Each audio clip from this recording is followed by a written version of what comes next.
ఎవరైనా ఎందుకు చేయరు? చేసే బాధ్యత కదా.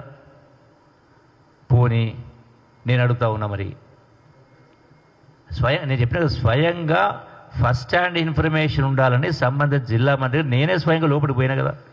ఫస్ట్ డేనే చెప్పిన కదా, కేవలం 50 మీటర్లు మాత్రమే అది అగుపట్లేదు, టోటల్గా స్లరీ ఉంది, అసలు లోపలికి పోయే పరిస్థితి అని చెప్పాను.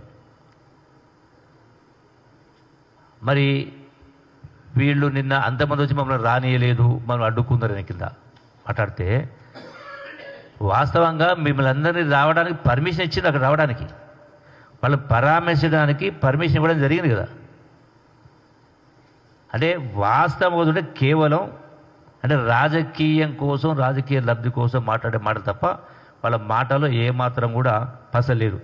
పోనీ మీరేమైనా ఈ ప్రభుత్వం ఇచ్చిన ప్రకారం ఇటువంటి సంఘటన జరిగినప్పుడు రావడానికి పర్మిషన్ ఇచ్చి మీరు 100 మంది 100 వాహనాలు 200 వాహనాలు వచ్చి చేస్తే అక్కడ చర్యలకు ఇబ్బంది కాదా? అలో చేస్తే పరామర్శించడానికి వచ్చింది, పరామర్శించవచ్చు, చూడవచ్చు.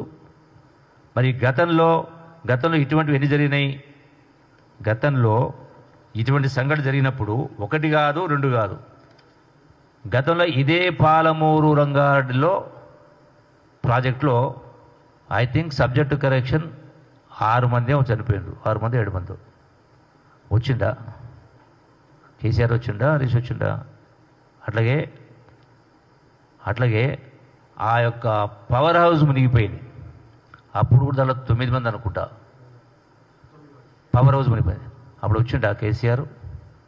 ఇప్పుడు రేవంత్ రెడ్డికి రాలేదన్నమాటారు. కేసీఆర్ వచ్చిండా? పోనీ సంబంధిత మంత్రి వచ్చిండా? ఎవరిని వచ్చిందా?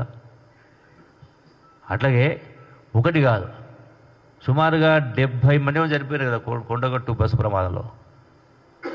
పోయిండా కేసీఆర్? పోయిండా? సేమ్ పోయిండా? అట్లాగే 1 కాదు 2 కాదు, ఇటువంటి ఎన్నో సందర్భాల్లో. అట్లాగే అంతకుముందు కూడా నాకు కరెక్ట్గా అది ఐడియా లేదు, కానీ కాళేశ్వరం టన్నెల్లో కూడా 7 మంది చనిపోయారు. పోయిండా కేసీఆర్? ముఖ్యమంత్రి పోయిండా? అప్పుడు హరీష్ రావు పోయిండా? మీరు చెప్పాలా? అంటే టోటల్గా అంటే ప్రకృతి విపత్తును కూడా రాజకీయానికి వాడుకునేటువంటి కార్యక్రమం ఒకటి.